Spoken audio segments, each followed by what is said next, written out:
Hello बच्चों, मैं विकास कुमार शर्मा स्वागत करता हूं आपके अपने YouTube channel physics success point में। बच्चों, आज का हमारा टॉपिक है विद्युत द्विध्रुव तथा विद्युत द्विध्रुव आघूर्ण। सबसे पहले हम बात करते हैं विद्युत द्विध्रुव की। विद्युत द्विध्रुव होता क्या है? तो विद्युत द्विध्रुव में हम सबसे पहले एक निकाय लेते हैं जिसमें दो आवेश होते हैं, -q और +q आवेश। दोनों आवेश एक दूसरे से d दूरी पर स्थित हैं।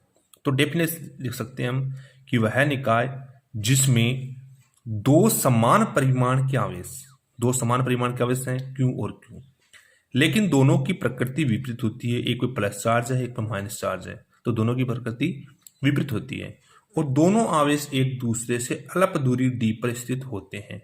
इसे हम विद्युत द्विध्रुव कहते हैं।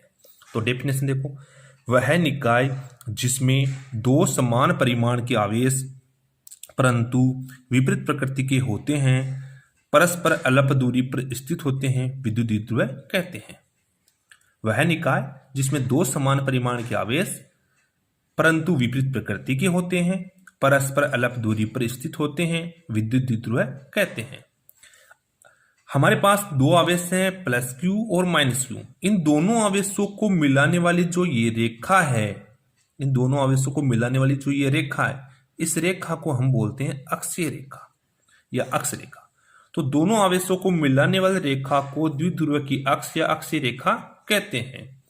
इसका एग्जाम्पल होता है विद्युत द्विध्रुव का HCl, H2O, NaCl। क्यों होता है कि इसमें एक पे पॉजिटिव चार्ज होता है, दूसरे पे नेगेटिव चार्ज होता है और दोनों के बीच की दूरी अलग होती है। जैसे HCl है तो HCl H + Cl - H पे पॉजिटिव चार्ज, Cl पे नेगेटिव चार्ज।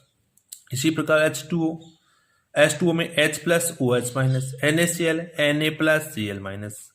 तो एक पे पॉजिटिव चार्ज, दूसरे पे नेगेटिव चार्ज। अब हम बात करते हैं विद्युत द्विध्रुव आघूर्ण की। विद्युत द्विध्रुव आघूर्ण में विद्युत द्विध्रुव की तरह ही हम दो आवेश लेते हैं, -q चार्ज, +q चार्ज और -q चार्ज, और दोनों आवेश हैं एक दूसरे से d दूरी पर स्थित होते हैं। तो डेफिनेटली लिख सकते हैं कि विद्युत द्विध्रुव में किसी एक आवेश का परिमाण, जो दोनों आवेश हैं +q और -q, इनमें से किसी एक आवेश का परिमाण तथा दोनों आवेशों के मध्य की दूरी d के गुणनफल को विद्युत द्विध्रुव आघूर्ण कहते हैं। कहने का अर्थ है कि हमारे पास दो आवेश है तो कोई एक तो ले लें आवेश और दोनों के मध्य की दूरी है d, वो ले लें और उसका हम क्या करते हैं, गुणनफल कर दें दोनों q के साथ में, उसको हम बोलते हैं विद्युत द्विध्रुव आघूर्ण। तो डेफिनेशन लिख देंगे, विद्युत द्विध्रुव में किसी एक आवेश के परिमाण तथा दोनों आवेशों के मध्य की दूरी के गुणनफल को विद्युत द्विध्रुव आघूर्ण कहते हैं। विद्युत द्विध्रुव आघूर्ण को हम P से डिनोट करते हैं। फॉर्मूला होता है द्विध्रुव आघूर्ण का P = QD। ठीक है, और यहां P बराबर लिख दिया हमने QD, P बराबर हमने यहां पर लिख दिया QD। विद्युत द्विध्रुव आघूर्ण एक सदिश राशि होती है, तो यहाँ P को हम वेक्टर का चिन्ह लगा सकते हैं। विद्युत द्विध्रुव आघूर्ण कैसी राशि होती है, एक सदिश राशि होती है। फॉर्मूला हो गया P बराबर QD।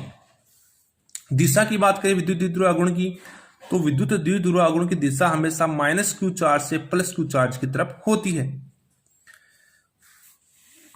उसके बाद में जैसे हमने दिशा देखी, यहाँ दिशा -q से +q की ओर होती है। इसका ऐसा ही मात्रक क्यों होता है? फॉर्मूला हमारे पास था P बराबर QD। Q तो आवेश था और D दूरी थी, तो आवेश का मात्रक तो होता है कूलाम और दूरी का मात्रक होता है मीटर। तो विद्युत द्विध्रुव आघूर्ण का मात्रक हो गया कूलाम गुणा मीटर या D/, जिसको बोल सकते हैं। विमा P बराबर QD फॉर्मूला है, Q आवेश है, आवेश की विमा होती है A1T1 गुणा D, D की विमा होती है L1, तो इसको हम लिख सकते हैं m0 L1T1 A1। ये इसकी विमा हो गई। अब हम बात करते हैं एक डिबाई के मान की बात। एक डिबाई की वैल्यू कितनी होती है?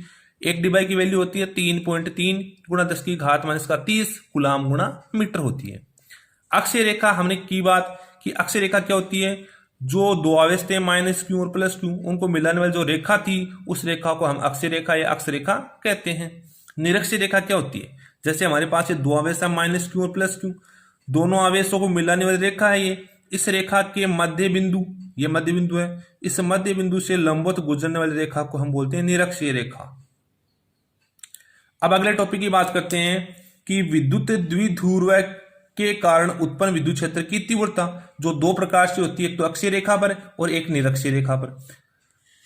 ठीक है, अक्षीय रेखा को हम अनुदैर्ध्य रेखा बोल सकते हैं और निरक्षीय रेखा को हम अनुप्रस्थ रेखा भी बोल सकते हैं। तो हम फर्स्ट बात करते हैं विद्युत द्विध्रुव के कारण अक्षीय रेखा पर विद्युत क्षेत्र की तीव्रता। अक्षीय रेखा विद्युत क्षेत्र की तीव्रता के लिए हम सबसे पहले दो चार्ज लेते हैं, एक -q चार्ज और एक +q चार्ज। दोनों चार्जों को हमने d दूरी पर रख दिया। ठीक है, दोनों आवेशों के मध्य का बिंदु है O। ठीक है, तो इधर वाला जो दूरी है वो d/2, इधर वाली दूरी भी कितनी होगी d/2, हाफ हाफ हो गई दोनों। ठीक है, तो हम लिख सकते हैं कि माना दो आवेश है -q और +q आवेश, दोनों आवेश d दूरी पर स्थित है, मध्य बिंदु O है। इस मध्य बिंदु O से r दूरी पर कोई बिंदु क्या स्थित है, P बिंदु स्थित है। मध्य बिंदु O से r दूरी पर कोई बिंदु P स्थित है। इस बिंदु P पर हमें विद्युत क्षेत्र की तीव्रता निकालनी है। अब हम बात करते हैं कि हमारे पास दो चार्ज है -q और +q, तो -q के कारण विद्युत क्षेत्र की तीव्रता होगी E1 और +q आवेश के कारण विद्युत क्षेत्र की तीव्रता होगी E2, जो क्या होंगे, एक दूसरे के विपरीत होंगे। ठीक है, दोबारा देख लेते हैं पुनः एक बार कि हमारे पास एक विद्युत द्विध्रुव है AB, ये एक विद्युत द्विध्रुव AB है जिसमें दो चार्ज हैं -q और +q। दोनों आवेश एक दूसरे से d दूरी पर स्थित है। मध्य बिंदु O है, तो मध्य बिंदु से दोनों की दूरी होगी d/2। मध्य बिंदु O से r दूरी पर कोई बिंदु क्या है, P बिंदु स्थित है। बिंदु P पर हमें विद्युत क्षेत्र की तीव्रता निकालनी है, ज्ञात करनी है।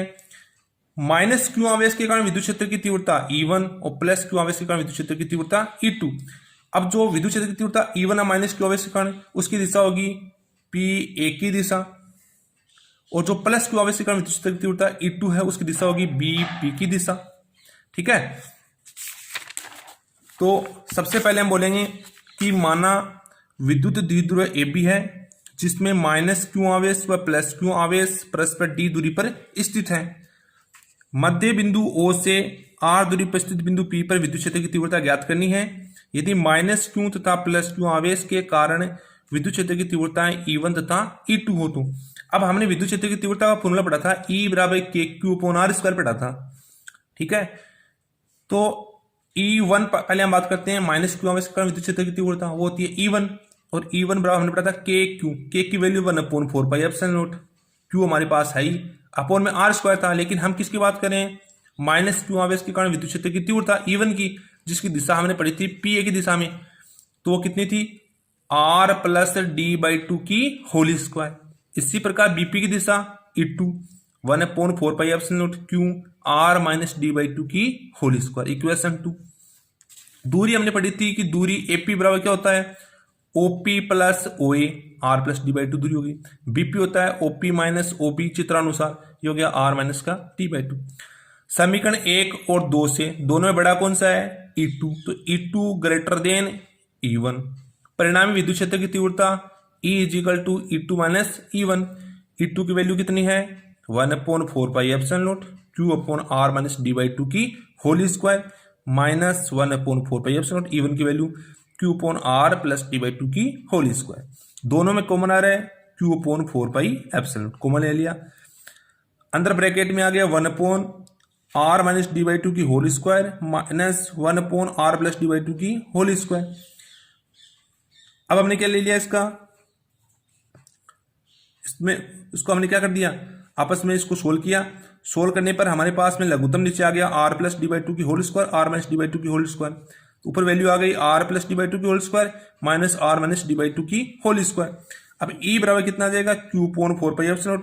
इनको आपस में सोल्व किया तो हमारे पास जो वैल्यू है वो आ गई q/4πε0। ये आपस में कैंसिल हो गए, तो हमारे पास ऊपर बच गया 2rd अपॉन में r² - d² की होल स्क्वायर। अब E बराबर कितना है, हमने पढ़ा 1/4πε0 है, क्यों है इसको हमें साइड में ले गए, ये 2rd है, इसको हमने ले लिया qd और 2r को हमने साइड में कर दिया, अपॉन में r² - d² की होल स्क्वायर। अब हमने चौकी पढ़ा था P बराबर कितना होता है, qd, विद्युत द्विध्रुव आघूर्ण का फॉर्मूला P बराबर qd, तो qd की जगह रख देंगे P, तो E बराबर 1/4πε0 2pr अपॉन ये r² - d² की होल स्क्वायर।